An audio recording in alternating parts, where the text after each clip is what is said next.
ਸਤਿ ਸ਼੍ਰੀ ਅਕਾਲ। ਤੁਸੀਂ ਜੁੜੇ ਹੋਏ ਹੋ ਪੰਜਾਬੀ ਰੇਡੀਓ USA ਦੇ ਨਾਲ ਤੇ ਮੈਂ ਹਾਂ ਪ੍ਰਵੀਨ ਸ਼ਰਮਾ ਲੈ ਕੇ ਹਾਜ਼ਰ ਹਾਂ ਪ੍ਰੋਗਰਾਮ ਖਬਰ ਤੇ ਨਜ਼ਰ ਪ੍ਰੋਗਰਾਮ ਦੇ ਵਿੱਚ ਕੋਈ ਅਹਿਮ ਤੇ ਕੋਈ ਖਾਸ ਖਬਰਾਂ ਨੂੰ ਲੈ ਕੇ ਚਰਚਾ ਕਰਨ ਦੇ ਲਈ ਜੁੜ ਚੁੱਕੇ ਨੇ ਮਿੰਟੂ ਗੁਰਸਰੀਆ ਜੀ। ਮਿੰਟੂ ਸਤਿ ਸ਼੍ਰੀ ਅਕਾਲ, ਸਵਾਗਤ ਹੈ ਜੀ ਪੰਜਾਬੀ ਰੇਡੀਓ USA ਤੇ। ਸ਼ੁਕਰੀਆ ਸਾਰਿਆਂ ਨੂੰ, ਸਤਿ ਸ੍ਰੀ ਅਕਾਲ ਜੀ। ਅੱਗੇ ਵਧਣ ਤੋਂ ਪਹਿਲਾਂ ਧੰਨਵਾਦ ਕਰਦੇ ਚਲੀਏ ਸਪਾਂਸਰਸ ਦਾ ਜਿਹੜੇ ਜ਼ਰੀਆ ਬਣਦੇ ਨੇ ਇਹਨਾਂ ਪ੍ਰੋਗਰਾਮਾਂ ਨੂੰ ਤੁਹਾਡੇ ਤੱਕ ਪਹੁੰਚਾਉਣ ਦੇ ਲਈ। ਖਾਲਸਾ ਇੰਸ਼ੋਰੈਂਸ ਏਜੰਸੀ ਵਾਲੇ, ਜਿਨ੍ਹਾਂ ਤੋਂ ਤੁਸੀਂ ਹਰ ਤਰੀਕੇ ਦੀ ਇੰਸ਼ੋਰੈਂਸ ਲੈ ਸਕਦੇ ਹੋ।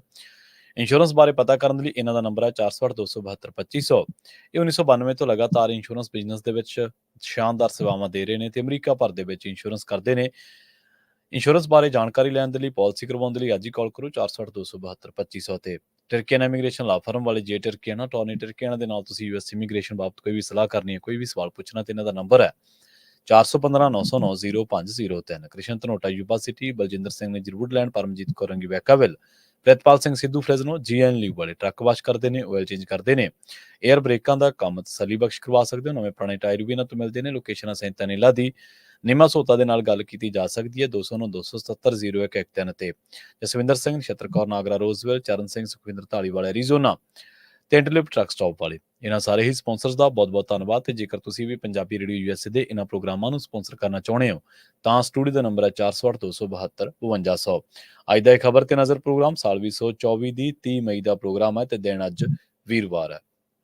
ਮਿੰਟੂ ਜੀ, ਖਬਰਾਂ ਦੇ ਵੱਲ ਆਈਏ ਤੇ ਗੱਲ ਕਰੀਏ ਚੋਣ ਪ੍ਰਚਾਰ ਦੀ। ਚੋਣ ਪ੍ਰਚਾਰ ਖਤਮ ਹੋ ਗਿਆ ਤੇ ਆਖਰੀ ਦਿਨ ਸਾਰੀਆਂ ਹੀ ਪਾਰਟੀਆਂ ਦੇ ਦਿੱਗਜਾਂ ਨੇ ਪੂਰਾ ਜ਼ੋਰ ਲਾਇਆ ਜੀ, ਚੋਣ ਮੈਦਾਨ ਦੇ ਵਿੱਚ ਉਤਰੇ ਸੀਗੇ ਜੀ। ਬਿਲਕੁਲ ਜ਼ੋਰ ਪੱਬਾਂ ਵਾਲਾ ਜਿਹੜਾ ਅੱਜ ਕਹਿ ਲਓ ਕਿ ਲੱਗ ਗਿਆ ਤੇ ਹੁਣ ਇੱਕ ਵਾਰੀ ਬ੍ਰੇਕ ਲੈਣਗੇ ਸਾਰੇ ਜਿਹੜੇ ਸਿਆਸੀ ਖਿਡਾਰੀ ਆ। ਤਾਂ ਕੱਲ ਨੂੰ ਯਾਨੀ ਜਿਹੜੀਆਂ ਪੋਲਿੰਗ ਪਾਰਟੀਆਂ ਹੋਣਗੀਆਂ ਰਵਾਨਾ ਹੋ ਜਾਣਗੀਆਂ, ਮਸ਼ੀਨਾਂ ਸਵੇਰੇ ਚੁਕਾ ਦਿੱਤੀਆਂ ਜਾਣਗੀਆਂ, ਫੋਰਸਾਂ ਲਾ ਦਿੱਤੀਆਂ ਜਾਣਗੀਆਂ, ਲਾਈਨਾਂ ਫਿਰ ਜਿਹੜੀਆਂ ਉਹ ਲੱਗਣਗੀਆਂ, ਫਿਰ ਬੀਪਾਂ ਵੱਜਣਗੀਆਂ ਤੇ ਉਸ ਤੋਂ ਬਾਅਦ ਕਿਸੇ ਥਾਂ ਤੇ ਮਾਤਮ ਤੇ ਕਿਤੇ ਮਹਿਫਲਾਂ ਸਜਣਗੀਆਂ। ਇਹ ਹੁਣ ਕੱਲ ਦਾ ਦਿਨ ਬਾਕੀ ਆ।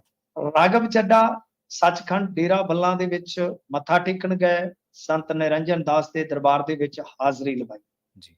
ਮਤਲਬ ਜਿਨ੍ਹਾਂ ਨੇ ਸ਼ੁਰੂਆਤ ਕੀਤੀ ਸੀ ਸਿਆਸਤ ਦੀ ਕਿ ਡੇਰਾਵਾਦ ਜਾਂ ਧਰਮ ਦੀ ਰਾਜਨੀਤੀ ਨਹੀਂ ਕਰਾਂਗੇ, ਉਹ ਅੱਜ ਕਿੱਥੇ ਨੇ ਸਭ ਨੂੰ।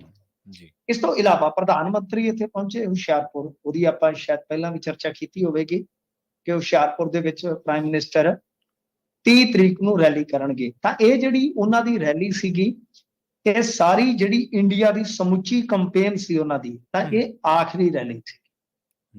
ਹੁਣ ਤੱਕ ਉਹਨਾਂ ਦੀਆਂ ਰੈਲੀਆਂ ਦਾ ਜੇ ਆਪਾਂ ਜ਼ਿਕਰ ਕਰੀਏ ਜਾਂ ਮੋਟਾ ਜਿਹਾ ਅੰਦਾਜ਼ਾ ਲਾਈਏ ਤਾਂ ਮੇਰੇ ਖਿਆਲ ਦੇ ਨਾਲ ਇਸ ਵਾਰੀ ਉਹਨਾਂ 100 ਤੋਂ ਵੱਧ ਰੈਲੀ ਕੀਤੀ ਹੋਈ। ਤਾਂ ਇਸ ਤੋਂ ਬਾਅਦ ਉਹ ਚਲੇ ਗਏ ਨੇ ਕੰਨਿਆ ਕੁਮਾਰੀ, ਉੱਥੇ ਧਿਆਨ ਕਰਨ। ਤੇ ਦੂਜੇ ਪਾਸੇ ਅੱਜ ਹੋਇਆ ਕੀ ਹੈ ਕਿ ਇੱਕ ਹੋਰ ਵੀ ਬੜੀ ਖਬਰ ਤਗੜੀ ਨਿਕਲ ਆਈ ਕਿ ਇਹਨਾਂ ਦਾ ਜਿੱਥੇ ਜਹਾਜ਼ ਉਤਰਨਾ ਸੀਗਾ, ਦੱਸਦੇ ਕਿ ਉਸ ਜਗ੍ਹਾ ਨੂੰ ਕਰਕੇ ਪਾਣੀ ਵੀ ਛੱਡ ਦਿੱਤਾ ਗਿਆ ਸੀਗਾ। ਉਹ ਤੇ ਕਿਸੇ ਨੂੰ ਅਫਸਰਾਂ ਨੇ ਇਤਲਾਹ ਦਿੱਤੀ ਕਿ ਪਾਣੀ ਆ ਗਿਆ ਇੱਧਰ ਨੂੰ, ਤੇ ਉਹਨਾਂ ਦੀਆਂ ਬਣ ਭਾਰੀਆਂ ਗਈਆਂ ਤੇ ਅਖੀਰ ਪਾਣੀ ਰੋਕ ਲਿਆ ਗਿਆ, ਨਹੀਂ ਤੇ ਇਹ ਵੀ ਇਤਿਹਾਸ ਦੇ ਵਿੱਚ ਮਾਮਲਾ ਦਰਜ ਹੋ ਜਾਣਾ ਸੀ। ਖੈਰ, ਇਸ ਤੋਂ ਇਲਾਵਾ ਜੇ ਆਪਾਂ ਇਹਨਾਂ ਦੀ ਗੱਲ ਕਰੀਏ, ਇਹਨਾਂ ਨੇ ਅੱਜ ਕਾਫੀ ਅਹਿਮ ਮੁੱਦੇ ਛੋਏ ਆ। ਇਹ ਵੀ ਆਖਿਆ ਕਿ ਦੇਖੋ, ਜੇ ਮੈਂ ਇਹਨਾਂ ਦੀਆਂ ਗਣਾਉਣ ਤੇ ਆਇਆ ਨਾ, ਮੇਰਾ ਮੂੰਹ ਖੁੱਲ ਗਿਆ ਤੇ 7 ਪੀੜ੍ਹੀਆਂ ਦੇ ਪਾਪ ਇਹਨਾਂ ਦੇ ਖੁੱਲਣਗੇ। ਪ੍ਰਧਾਨ ਮੰਤਰੀ ਨੇ ਆਪਣੀ ਆਖਰੀ ਰੈਲੀ ਦੇ ਵਿੱਚ ਕਿਹਾ ਕਿ ਦੇਖ ਲਓ, ਗੱਟ ਜੋੜਾ ਲਿਓ, ਮੇਰਾ ਮੂੰਹ ਨਾ ਖਲਵਾਇਓ, 7 ਪੀੜ੍ਹੀਆਂ ਦੇ ਪਾਪ ਕੱਢ ਕੇ ਰੱਖ ਦੂੰਗਾ। ਬਾਈ, ਕਿਸ ਨੇ ਰੋਕਿਆ ਤੁਹਾਨੂੰ? ਹਾਲਾਂਕਿ ਇਹਨਾਂ ਨੇ ਫੌਜ ਦਾ ਅਪਮਾਨ ਕਰਨ ਦਾ ਵੀ ਇੰਡੀ ਗੱਠਜੋੜ ਜਿਸ ਨੂੰ ਕਹਿੰਦੇ ਨੇ, ਉਹਨਾਂ ਤੇ ਦੋਸ਼ ਲਾਇਆ।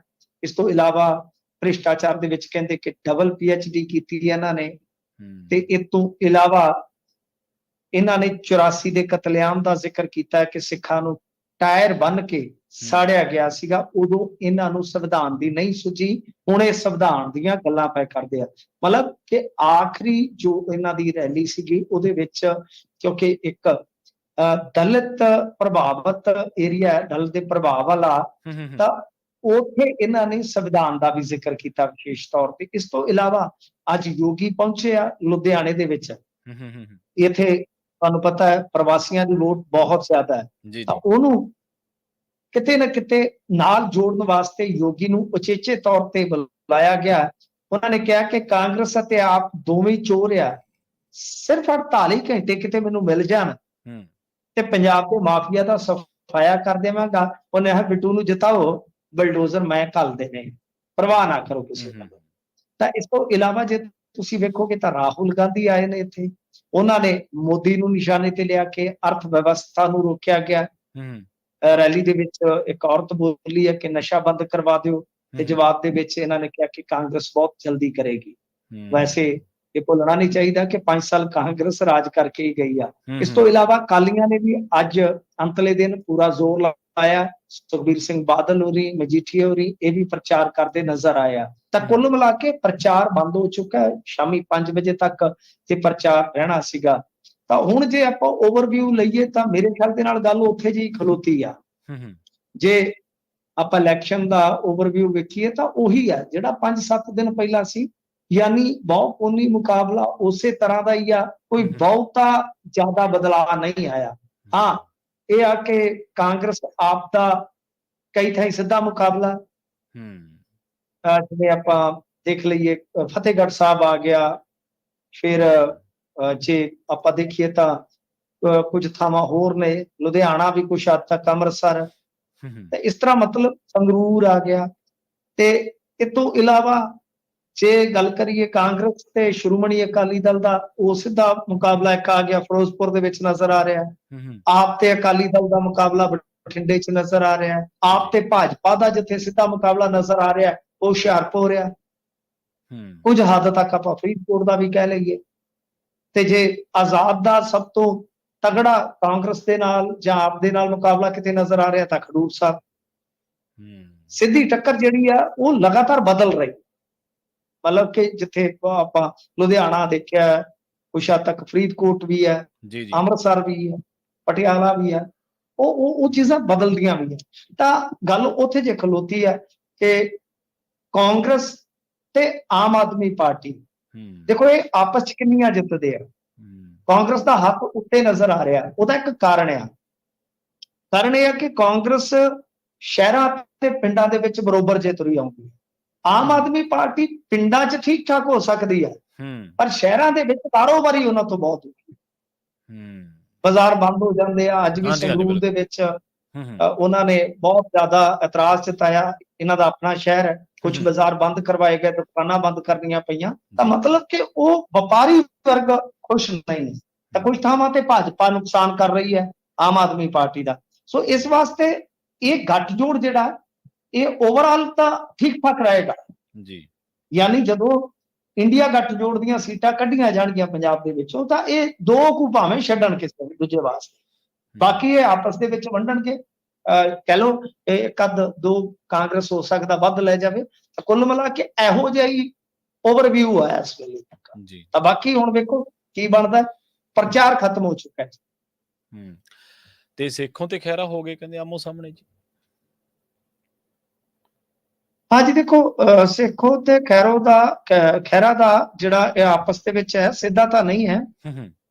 ਅਸਲ ਦੇ ਵਿੱਚ ਕੀ ਹੈ ਕਿ ਜੋ ਬਲਵਿੰਦਰ ਸੇਖੋਂ ਬਰਖਾਸਤ ਡੀਐਸਪੀ ਹੁੰਦਾ ਸੀ, ਜਿਸ ਨੂੰ ਹੁਣ ਆਪਾਂ ਸਾਬਕਾ ਡੀਐਸਪੀ ਕਹਿੰਦੇ ਆ, ਤਾਂ ਇਹ ਸੰਗਰੂਰ ਦੇ ਵਿੱਚ ਆਜ਼ਾਦ ਚੋਣ ਲੜ ਰਹੇ ਆ। ਠੀਕ ਹੈ ਜੀ। ਤਾਂ ਦੂਸਰੇ ਪਾਸੇ ਸੁਖਪਾਲ ਸਿੰਘ ਖਹਿਰਾ ਵੀ ਉੱਥੇ ਮੈਦਾਨ ਦੇ ਵਿੱਚ ਆ। ਕੱਲ ਦੀ ਗੱਲ ਆ ਕਿ ਦੱਸਦੇ ਆ ਇਹਨਾਂ ਦਾ ਨਿਕਲਣਾ ਸੀ ਉਧਰ ਸਦਰ ਬਾਜ਼ਾਰ ਵਾਲੇ ਥਾਣੀ ਬਰਨਾਲੇ, ਉਸ ਰਸਤੇ ਥਾਣੀ ਰੋਡ ਸ਼ੋ, ਤੇ ਇਹ ਹਾਲੇ ਜੁਆਇਨ ਨਹੀਂ ਸੀ ਕੀਤੇ, ਯਾਨੀ ਖਹਿਰਾ ਸਾਹਿਬ। ਉਸ ਤੋਂ ਪਹਿਲਾਂ ਹੀ ਇਹਨਾਂ ਦਾ ਕਾਫਲਾ ਅਗਵਾ ਗਿਆ ਸੇਖੋਂ ਸਾਹਿਬ ਦਾ। ਤੇ ਤੁਹਾਨੂੰ ਪਤਾ ਹੈ ਸੇਖੋਂ ਜਦੋਂ ਬੋਲਦੇ ਆ ਤੇ ਫਿਰ ਬਹੁਤ ਹੀ ਜ਼ਿਆਦਾ ਬੋਲਦੇ ਆ। ਆਲੋਚਨਾ ਕਰਦੇ ਕਰਦੇ ਇਹਨਾਂ ਨੇ ਕਿਤੇ ਸੁਦਾਗਰ ਕਹਿ ਦਿੱਤਾ ਡਰੱਗ ਦਾ ਖਹਿਰੇ ਨੂੰ। ਉੱਥੇ ਕਾਫੀ ਦੱਸਦੇ ਤਲਕ ਕਲਾਮੀ ਹੋ ਗਈ। ਪੁਲਿਸ ਨੇ ਸੇਖੋਂ ਨੂੰ ਉੱਥੋਂ ਭੇਜਣ ਵਾਸਤੇ ਜਦੋਂ ਥੋੜਾ ਜਿਹਾ ਜ਼ੋਰ ਜ਼ਾਰ ਲਾਇਆ ਤੇ ਦੱਸਦੇ ਕਿ ਸੇਖੋਂ ਨੇ ਗੱਡੀ ਦੀ ਚਾਬੀ ਕੱਢ ਕੇ ਬੋਝੇ 'ਚ ਪਾ ਲਈ ਤੇ ਫਿਰ ਮੈਕ ਚਾਲੂ ਕਰ ਦਿੱਤਾ। ਉਹ ਤੋਂ ਬਾਅਦ ਤੇ ਪੁਲਿਸ ਦੇ ਭਾਦੀਆਂ ਬਣ ਗਈਆਂ ਕਿ ਇੱਥੇ ਲੜਾਈ ਤਕੜੀ ਹੋ ਜਾਣੀ ਆ, ਕਿਉਂਕਿ ਦੂਜੇ ਪਾਸੇ ਵੀ ਗਰਮਾ ਕਰਦੇ। ਦੱਸਦੇ ਕਿ ਪੁਲਿਸ ਨੇ ਫਿਰ ਉਸੇ ਤਰ੍ਹਾਂ ਹੀ ਬੰਦ ਜਿਹੜੀ ਇਹਨਾਂ ਦੀ ਹੈਗੀ ਸੀ ਜੀਪ ਕਾਰ ਜੋ ਵੀ ਹੈ ਜਿਸ ਗੱਡੀ ਤੇ ਸਨ, ਆਂਦੇ ਉਹਦੇ ਗੇਅਰ ਕੱਢ ਕੇ ਤੇ ਉਸ ਤਰ੍ਹਾਂ ਹੀ ਰੇੜ ਕੇ ਤੇ ਲੈ ਗਏ ਉੱਥੋਂ ਕੱਢ ਕੇ ਪੁਲਿਸ। ਤਾਂ ਇਸ ਤਰ੍ਹਾਂ ਦਾ ਮਾਹੌਲ ਬਣਿਆ ਪਿਆ। ਦੇਖੋ ਏਦਾਂ ਦੀਆਂ ਗੱਲਾਂ ਨਹੀਂ ਚਾਹੀਦੀਆਂ। ਸੇਖੋਂ ਸਾਹਿਬ ਸਭ ਕੁਝ ਜਾਣਦੇ ਆ, ਤਜਰਬੇਕਾਰ ਆਦਮੀ ਆ। ਉਹਨਾਂ ਨੇ ਸੁਖਪਾਲ ਸਿੰਘ ਖਹਿਰਾ ਦੇ ਪਿਛਲੇ ਇਲੈਕਸ਼ਨ ਵੇਲੇ ਵੀ ਕਿਹਾ ਸੀਗਾ ਕਿ ਇਹਦਾ ਸੌਦਾ ਹੋਇਆ, ਪਰ ਅੱਜ ਤੱਕ ਪ੍ਰਮਾਣ ਨਹੀਂ ਦਿੱਤਾ। ਦੂਜੀ ਗੱਲ ਇਹ ਆ ਕਿ ਸੁਖਪਾਲ ਸਿੰਘ ਖਹਿਰਾ ਤੇ ਜੋ ਦੂਸਰੇ ਹੋਰ ਇੰਡੀਅਨ ਪੋਲੀਟੀਸ਼ੀਅਨ ਆ, ਉਹਨਾਂ ਵਾਂਗੂ ਸਿਰਫ ਤੇ ਸਿਰਫ ਦੋਸ਼ ਆ, ਦੋਸ਼ ਸਾਬਤ ਨਹੀਂ ਹੋਏ। ਇਸ ਕਰਕੇ ਗੁਰੇਜ਼ ਕਰਨਾ ਚਾਹੀਦਾ ਇਹਨਾਂ ਗੱਲਾਂ ਦਾ, ਕੋਈ ਫਾਇਦਾ ਨਹੀਂ, ਕਿਉਂਕਿ ਕਈ ਵਾਰ ਗੱਲ ਜਿਹੜੀ ਆ ਉਹ ਅਸਲ ਤੱਕ ਪਹੁੰਚ ਜਾਂਦੀ ਆ। ਚਲੋ ਰਾਜਨੀਤਿਕ ਮਤਭੇਦ ਜਾਂ ਵਿਚਾਰਕ ਮਤਭੇਦ ਉਹ ਤੇ ਤੁਰੇ ਹੀ ਜਾਣ, ਕੋਈ ਗੱਲ ਨਹੀਂ ਹੈਗਾ, ਪਰ ਇਹ ਕੰਮ ਜਿਹੜਾ ਹੈ ਉਹ ਨਹੀਂ ਹੋਣਾ ਚਾਹੀਦਾ ਕਿ ਤੁਸੀਂ ਮਾਰਾਮਾਰੀ ਤੱਕ ਵੀ ਪਹੁੰਚ ਜਾਓ। ਜੀ, ਤੇ ਅਗਲੀ ਖਬਰ ਦੇ ਵੱਲ ਵਧੀਏ ਤੇ ਗੱਲ ਕਰੀਏ ਚੰਨੀ ਦੀ। ਚੰਨੀ ਨੇ ਆਪ ਤੇ ਨਵੇਂ ਕੋਈ ਇਲਜ਼ਾਮ ਲਾਏ ਆ ਜੀ? ਦੇਖੋ, ਚੰਨੀ ਸਾਹਿਬ ਇਲਜ਼ਾਮ ਅੱਜ ਕੱਲ ਬੜੇ ਠੋਕ ਕੇ ਲਾਉਂਦੇ, ਇਹਨਾਂ ਨੇ ਤੇ ਬਸਪਾ ਨੂੰ ਵੀ ਨਿਸ਼ਾਨੇ ਤੇ ਲੈ ਲਿਆ। ਕਹਿੰਦੇ ਆ ਕਿ ਪ੍ਰੋਕਸੀ ਫੰਡਿੰਗ, ਭਾਵ ਕਿ ਭਾਜਪਾ ਵਾਲੇ ਜਿਹੜੇ ਆ ਉਹ ਬਸਪਾ ਨੂੰ ਫੰਡਿੰਗ ਕਰ ਰਹੇ ਨੇ ਤਾਂ ਕਿ ਕਾਂਗਰਸ ਦੀਆਂ ਵੋਟਾਂ ਜਲੰਧਰ ਚ ਤੋੜੀਆਂ ਜਾ ਸਕਣ। ਬੜੇ ਵੱਡੇ ਦੋਸ਼ ਹੈ। ਖੈਰ, ਦੂਜੇ ਪਾਸੇ ਆਮ ਆਦਮੀ ਪਾਰਟੀ ਬਾਰੇ ਜਿਹੜੀ ਉਹਨਾਂ ਦੀ ਗੱਲ ਆ, ਇਲਜ਼ਾਮ ਤਰਾਸ਼ੀ ਤੋਂ ਵੀ ਜੇ ਅੱਗੇ ਦੇਖੀਏ ਤਾਂ ਇੱਕ ਬੜੀ ਗੁੱਝੀ ਜੀ ਰਮਜ਼ ਹੁੰਦੀ ਆ ਜਾਂ ਤਨਜ਼ ਹੁੰਦੀ ਆ। ਵੈਸੇ ਵੀ ਚੰਨੀ ਸਾਹਿਬ ਅਲੋਕਾਰੀ ਗੱਲਾਂ ਕਰਦੇ ਹੁੰਦੇ ਆ। ਉਹ ਕੱਲ ਭੰਡ ਕਿਤੇ ਆਏ ਤੇ ਇਹਨਾਂ ਨੇ ਕਾਂਗਰਸ ਹੀ ਜੁਆਇਨ ਕਰ ਲਈ ਜੀ, ਭੰਡਾ ਨੇ ਜੀ। ਉਹ ਕਹਿੰਦੇ ਜੀ ਆ ਵੇਖ ਲਓ, ਅਸਲੀ ਭੰਡ ਕਾਂਗਰਸ ਨੂੰ ਚਾਹੁਣ ਵਾਲੇ ਭੰਡ ਨੇ, ਹੁਣ ਅਸਲੀ ਭੰਡਾ ਨੇ ਕਾਂਗਰਸ ਜੁਆਇਨ ਕਰ ਲਈ, ਅਸੀਂ ਨਕਲੀ ਭੰਡ ਪੰਜਾਬ ਚੋਂ ਭਜਾ ਦੇਣੇ। ਇਹ ਵੀ ਕਮਾਲ ਕਰਦੇ ਨੇ। ਖੈਰ, ਇਹਨਾਂ ਨੇ ਹੁਣ ਇੱਕ ਨਵੀਂ ਗੱਲ ਕਹੀ ਆ। ਇਹ ਕਹਿੰਦੇ ਕਿ ਆਮ ਆਦਮੀ ਪਾਰਟੀ ਦੇ ਨੇਤਾ ਫਿਲਮ ਵਾਲੇ ਕਲਾਕਾਰਾਂ ਦਾ ਨੁਕਸਾਨ ਕਰ ਰਹੇ ਆ ਕਿਉਂਕਿ ਇਹ ਤੇ ਆਪ ਹੀ ਫਿਲਮਾਂ ਬਣਾਉਣ ਲੱਗ ਪਏ ਨੇ।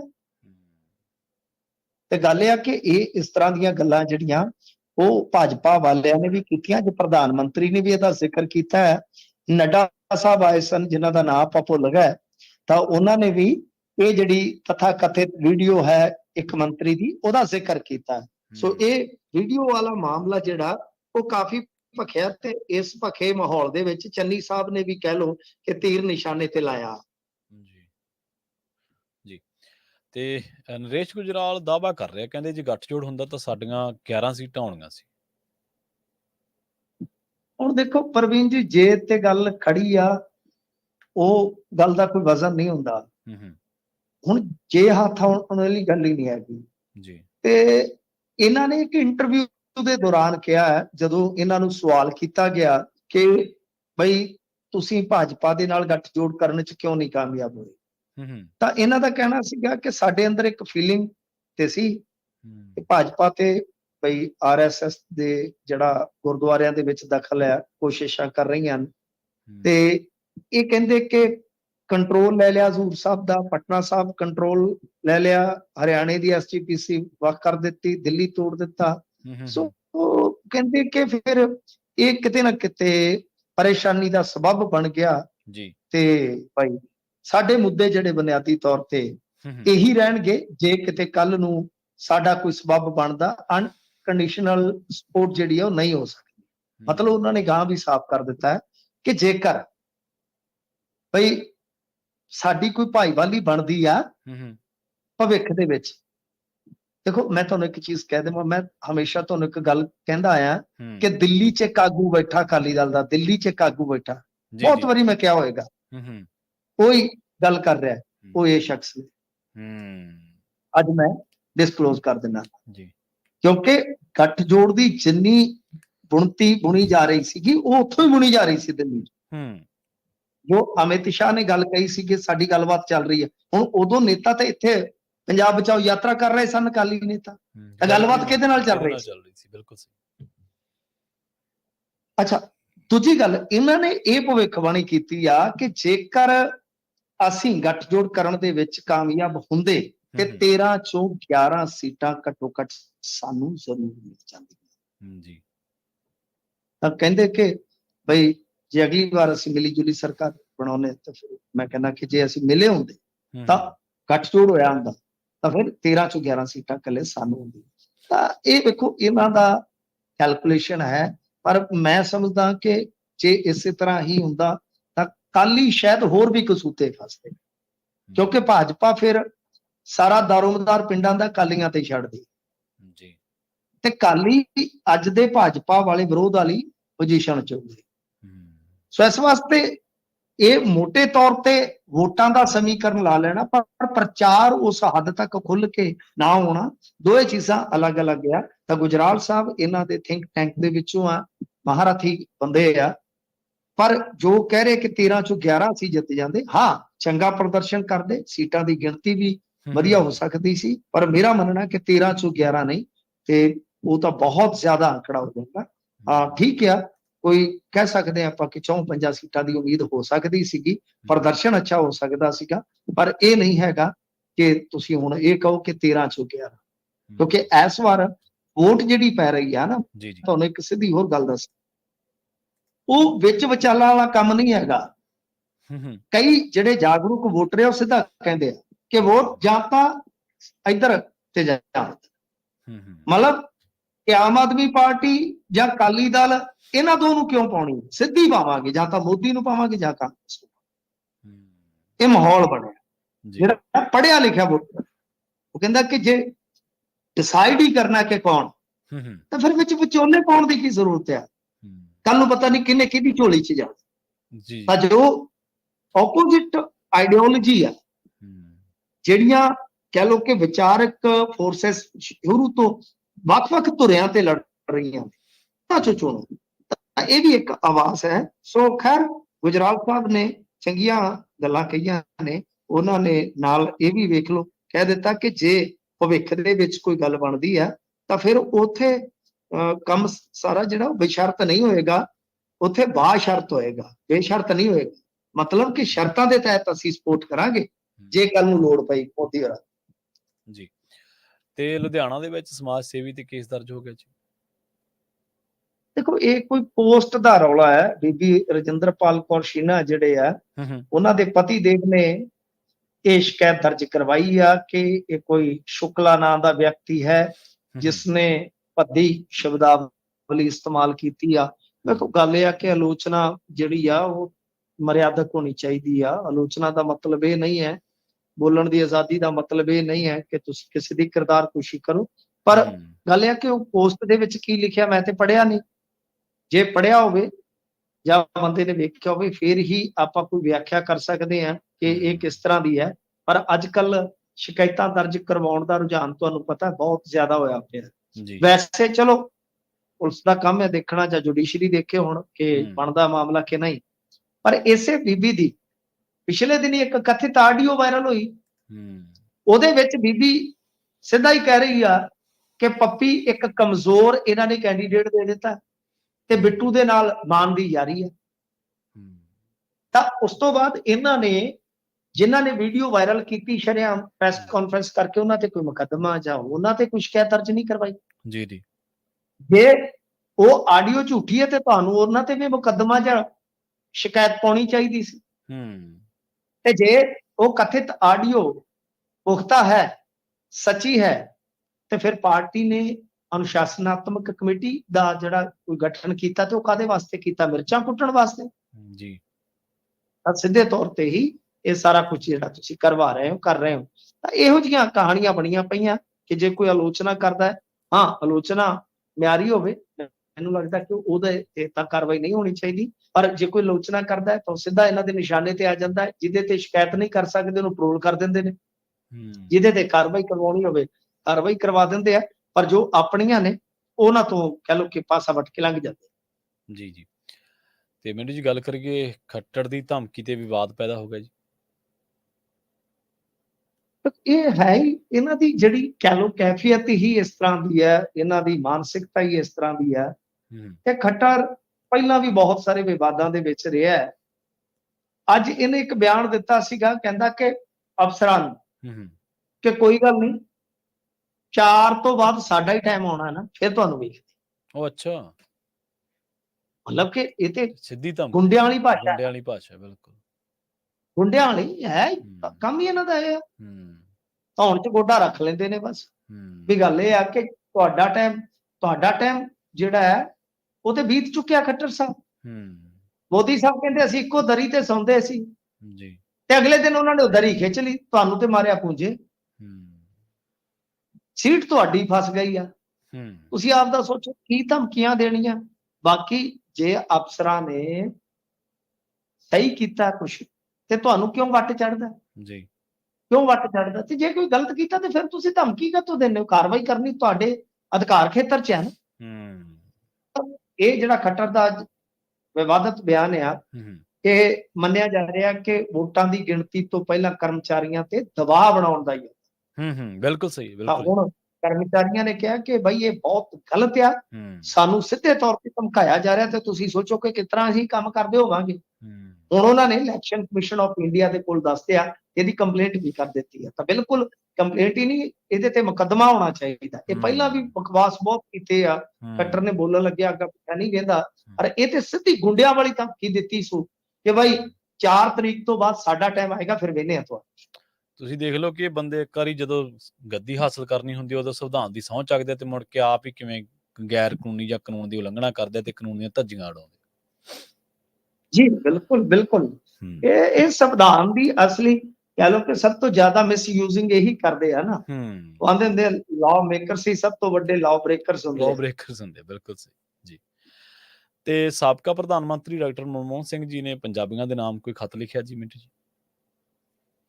ਅੱਜ ਦੇਖੋ ਮਨਮੋਹਨ ਸਿੰਘ ਹੋਰਾਂ ਨੇ ਖੱਤ ਲਿਖਿਆ ਹੈ ਤੇ ਇਹ ਖੱਤ ਕਿਉਂਕਿ ਉਹ ਬਜ਼ੁਰਗ ਹੋ ਗਏ ਨੇ, ਪ੍ਰਚਾਰ ਤੇ ਹੁਣ ਕਰ ਨਹੀਂ ਸਕਦੇ, ਜੀ, ਤੁਰਨਾ ਫਿਰਨਾ ਉਹਨਾਂ ਦਾ ਬੰਦ ਹੈ। ਜੀ, ਚਲੋ ਇਹ ਕੁਦਰਤ ਦਾ ਨਿਯਮ ਹੈ, ਕੁਦਰਤ ਉਮਰ ਦਾ ਦੇ ਕੰਮ ਹੀ ਮੁਤਾਬਕ। ਇਹ ਹੈ, ਕ੍ਰੀਏਸ਼ਨ ਜਾਂ ਕਹਿ ਲਓ ਕਿ ਬਸ ਉਸਨੂੰ ਨਸ਼ਟ ਕਰਨਾ, ਇਹੀ ਕੰਮ ਹੈ ਕੁਦਰਤ ਦਾ। ਤਾਂ ਬਈ ਮਨਮੋਹਨ ਸਿੰਘ ਹੋਰਾਂ ਨੇ ਖੱਤ ਲਿਖਿਆ ਤੇ ਉਹਨਾਂ ਨੇ ਮੋਦੀ ਦੀ ਆਲੋਚਨਾ ਵੀ ਕੀਤੀ ਆ, ਨਾਲ ਲਿਖਿਆ ਕਿ ਪਿਛਲੇ 10 ਸਾਲਾਂ ਤੋਂ ਭਾਜਪਾ ਸਰਕਾਰ ਨੇ ਪੰਜਾਬੀਅਤ ਨੂੰ ਬਦਨਾਮ ਕਰਨ ਵਿੱਚ ਕੋਈ ਕਸਰ ਨਹੀਂ ਛੱਡੀ। ਜੀ, ਮੋਦੀ ਨੇ ਕੁਝ ਗਲਤ ਬਿਆਨਾਂ ਦੇ ਨਾਲ ਮੈਨੂੰ ਵੀ ਜ਼ਿੰਮੇਵਾਰ ਠਹਿਰਾਇਆ। ਮੈਂ ਆਪਦੇ ਜੀਵਨ ਦੇ ਵਿੱਚ ਕਦੇ ਵੀ ਇੱਕ ਭਾਈਚਾਰੇ ਨੂੰ ਦੂਸਰੇ ਭਾਈਚਾਰੇ ਤੋਂ ਅੱਡ ਨਹੀਂ ਕੀਤਾ। ਇਹ ਕਰਨ ਦਾ ਕਾਪੀਰਾਈਟ ਸਿਰਫ ਭਾਜਪਾ ਦੇ ਪਾਸ ਹੈ। ਤੁਹਾਨੂੰ ਯਾਦ ਹੋਣਾ ਹੈ ਕਿ ਨਰਿੰਦਰ ਮੋਦੀ ਹੋਰਾਂ ਨੇ ਬੜੀ ਚਲਾਕੀ ਦੇ ਨਾਲ, ਬਹੁਤ ਹੀ ਬੇਸ਼ਰਮੀ ਦੇ ਨਾਲ, ਮੈਂ ਸ਼ਬਦ ਇਸਤੇਮਾਲ ਕਰਾਂਗਾ ਕਿ ਇਹਨਾਂ ਨੇ ਸਰਦਾਰ ਮਨਮੋਹਨ ਸਿੰਘ ਦਾ ਇੱਕ ਬਿਆਨ ਤੋੜ ਮਰੋੜ ਕੇ ਪੇਸ਼ ਕਰ ਦਿੱਤਾ ਸੀ। ਜੀ, ਜਦ ਕਿ ਅਸਲੀ ਬਿਆਨ ਅਸੀਂ ਉਹ ਕੱਢਿਆ ਜਿਹੜਾ ਉਹ ਸਪੀਚ ਦੇ ਵਿੱਚ ਸੀਗਾ, ਤਾਂ ਉਹ ਸਾਰਿਆਂ ਦੇ ਸੰਦਰਭ ਵਿੱਚ ਸੀ, ਇਕੱਲੇ ਮੁਸਲਮਾਨਾਂ ਦੇ ਸੰਦਰਭ ਵਿੱਚ ਨਹੀਂ ਸੀ। ਚਾਹੇ ਉਹ ਟ੍ਰਾਈਬ ਜ਼ੋਨ, ਚਾਹੇ ਹੋਰ ਪਛੜੇ ਵਰਗ ਹੋਣ, ਐਸੀ ਭਾਈਚਾਰਾ ਹੋਵੇ, ਸਾਰਿਆਂ ਵਾਸਤੇ ਸੀਗਾ। ਇਹਨਾਂ ਦੇ ਉਥਾਨ ਵਾਸਤੇ ਸਾਨੂੰ ਯੋਜਨਾਵਾਂ ਜਿਹੜੀਆਂ ਉਹ ਸੁਰਜੀਤ ਕਰਨ ਦੀ ਜ਼ਰੂਰਤ ਹੈ। ਤਾਂ ਉਹ ਬਣਾ ਕੇ ਦਿੱਤਾ ਗਿਆ ਕਿ ਮੁਸਲਮਾਨਾਂ ਦੇ ਹੱਕ 'ਚ। ਜੀ, ਜੀ, ਤਾਂ ਇਹਦਾ ਖਾਸ ਤੌਰ ਤੇ ਜ਼ਿਕਰ ਉਹਨਾਂ ਨੇ ਕਰ ਦਿੱਤਾ। ਨਾਲ ਇੱਕ ਤਰ੍ਹਾਂ ਨਾਲ ਕਹਿ ਲਓ ਕਿ ਜਿਵੇਂ ਆਪਾਂ ਕੱਲ ਗੱਲ ਕੀਤੀ ਸੀ ਕਿ ਸਿੱਧੂ ਮੂਸੇਵਾਲਾ, ਅੱਜ ਵੀ ਜੇ ਤੁਸੀਂ ਵੇਖੋਗੇ ਤਾਂ ਰਾਹੁਲ ਗਾਂਧੀ ਦੀ ਇੱਕ ਵੀਡੀਓ ਵਾਇਰਲ ਹੋ ਰਹੀ ਆ, ਗੱਲਬਾਤ ਕਰ ਰਹੇ ਨੇ ਬਲਕੌਰ ਸਿੰਘ ਸਿੱਧੂ ਦੇ ਨਾਲ। ਤਾਂ ਹੁਣ ਦੂਸਰੇ ਪਾਸੇ ਜੇ ਆਪਾਂ ਗੱਲ ਕਰੀਏ ਤਾਂ ਮਨਮੋਹਨ ਸਿੰਘ ਦੇ ਖੱਤ ਦਾ ਵੀ ਮਤਲਬ ਆਈਓ ਨਿਕਲਦਾ, ਪੰਜਾਬੀਆਂ ਦੇ ਨਾਂ ਉਹਨਾਂ ਨੇ ਸੰਦੇਸ਼ ਹੀ ਦਿੱਤਾ ਇੱਕ ਤਰ੍ਹਾਂ ਨਾਲ, ਜਾਂ ਕਹਿ ਲਓ ਕਿ ਅਪੀਲ ਕੀਤੀ ਆ ਕਿ ਬਈ ਮੋਦੀ ਨੂੰ ਵੋਟ ਨਹੀਂ ਜਾਣਾ ਚਾਹੀਦਾ, ਕਿਉਂਕਿ ਪੰਜਾਬ ਦੇ ਨਾਲ, ਪੰਜਾਬੀਅਤ ਦੇ ਨਾਲ, ਜਾਂ ਜੇ ਤੁਸੀਂ ਮੈਨੂੰ ਆਪਣਾ ਹਿੱਸਾ ਮੰਨਦੇ ਹੋ, ਮੈਂ ਤੁਹਾਡਾ, ਤਾਂ ਫਿਰ ਮੇਰੇ ਨਾਲ ਵੀ ਮੋਦੀ ਸਾਹਿਬ ਨੇ ਕੋਈ ਵਤੀਰਾ ਅੱਛਾ ਨਹੀਂ ਕੀਤਾ। ਤਾਂ ਇੱਕ ਤਰ੍ਹਾਂ ਨਾਲ ਕਾਂਗਰਸ ਨੇ ਅਪੀਲ ਹੀ ਕਰਵਾਈ ਆ ਕਿ ਵੋਟ ਕਾਂਗਰਸ ਨੂੰ ਤੁਹਾਡੀ ਜਾਣੀ ਚਾਹੀਦੀ। ਜੀ, ਜੀ।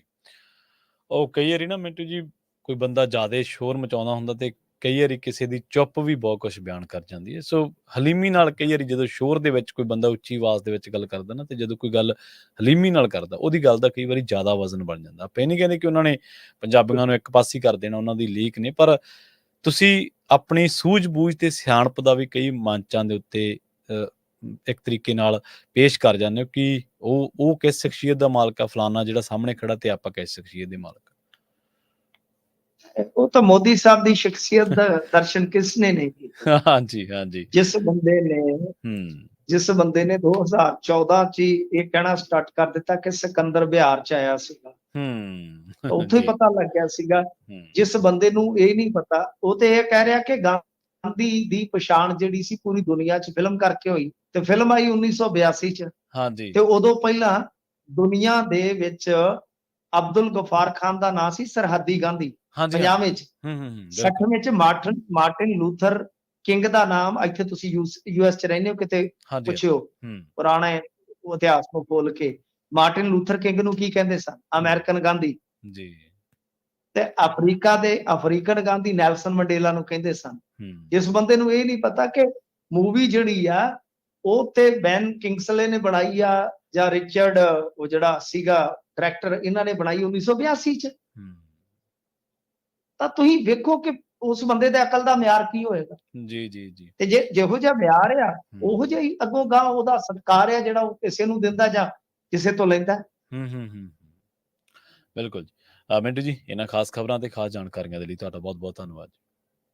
ਧੰਨਵਾਦ ਜੀ। ਪ੍ਰੋਗਰਾਮ ਖਬਰ ਤੇ ਨਜ਼ਰ ਨੂੰ ਆਪਾਂ ਇੱਥੇ ਹੀ ਸਮਾਪਤ ਕਰਾਂਗੇ। ਤੁਹਾਡਾ ਸਾਰਿਆਂ ਦਾ ਵੀ ਬਹੁਤ ਧੰਨਵਾਦ। ਸਤਿ ਸ਼੍ਰੀ ਅਕਾਲ। ਜੁੜੇ ਰਹੋ ਪੰਜਾਬੀ ਰੇਡੀਓ USA ਦੇ ਨਾਲ।